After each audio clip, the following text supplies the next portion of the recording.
Question number 9 है, Moid page total of ₹60,000 rent for 3 month of a flat.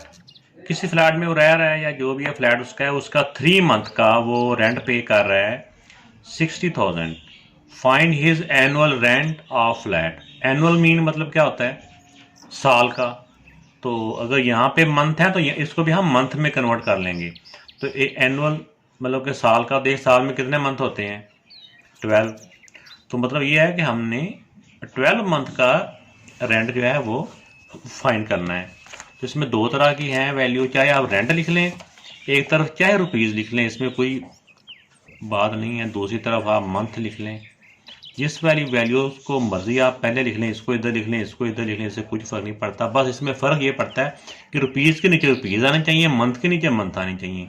ये ना हो कि मंथ की वैल्यू रुपीज़ में और रुपीज़ की मंथ में, तो फिर वो गड़बड़ है। अब देखिए, रुपीज़ है पहले 60,000 और मंथ्स हैं 3। फिर दोबारा पूछ रहा है कि एनुअल रेंट। एनुअल का मतलब 12 महीनों का। 12 महीनों का रेंट कितना होगा वो हमने फाइंड करना है। तो ये भी बेटा डायरेक्ट प्रोपोर्शन ही है, इसमें भी हमने क्रॉस मल्टीप्लाई करना होता है। तो इसमें हो जाएगा, पहले एक्स वाली वैल्यू को मल्टीप्लाई कर लें, 3x, 3 को एक्स से मल्टीप्लाई किया 3x, और 12 मल्टीप्लाई बाय 60,000। अब x के साथ जो वैल्यू मल्टीप्लाई हो रही है वो उस तरफ जाके डिवाइड हो जाएगी, ये एज इट इज़ आ गया, और 3 इस तरफ जाके डिवाइड हो गया। अब 3 को हम जिससे मर्जी हम कैसे कर सकते हैं, तो बारीक पेन यूज़ कर लेता हूँ। 3 1 दा 3, 3 2 दा 6। अब ये 4 0 हैं, ये एज इट इज़ आ गए। तो अब इनको हम मल्टीप्लाई कर लेते हैं।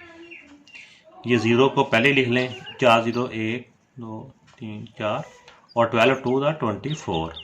एक्स के ऊपर रुपीज़ था तो ये रुपीज़। इसका मतलब ये हुआ कि एक साल का वो इतना रेंट पे करेगा।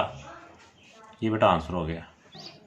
क्वेश्चन नंबर 10 है, मुबीन प्लांटेड 600 ट्रीज इन 30 डेज। ये ट्रीज हैं और ये डेज हैं। इसका मतलब ये है कि वो 30 डेज में इतने पौधों को वो लगाता है। प्लांटेड मीन लगाना, बोना। तो ये वर्ब में भी यूज़ होता है, आपको बताइए, जो प्लांट होता है, और नाउन में भी यूज़ होता है। तो यहाँ पे वर्ब के में यूज़ हो रहा है, तो इसमें आ जाएगा, एक तरफ ट्रीज आ जाएंगे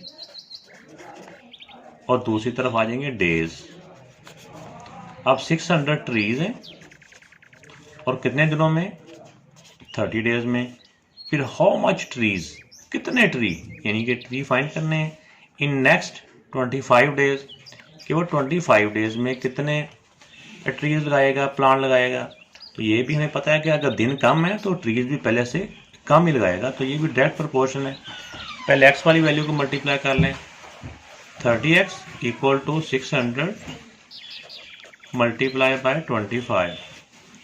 अब x के साथ जो वैल्यू मल्टीप्लाई हो रही है वो दूसरी तरफ जाके डिवाइड हो जाती है। तो अब इसमें बेटा हम कैंसिलेशन करेंगे। कैंसिलेशन में हो जाएगा कि 0 से 0 कट कर दें। अब 3 के साथ ये 60 सेम टेबल से कट होता है। 3 1 दा 3, 3 2 दा 6, और 0 का 0, ये 20 बच गया। अब इसको मल्टीप्लाई कर लेते हैं। ये 0 को पहले ही लिख लें आप, 25 को 2 से मल्टीप्लाई करें तो 25 2 दा 50 होता है। तो ये 500 टोटल बन गया। ये क्या था, एक्स की वैल्यू क्या थी, ट्रीज।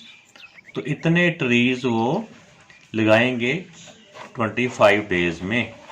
तो ये बेटा आंसर था इस एक्सरसाइज का, ये लास्ट क्वेश्चन था।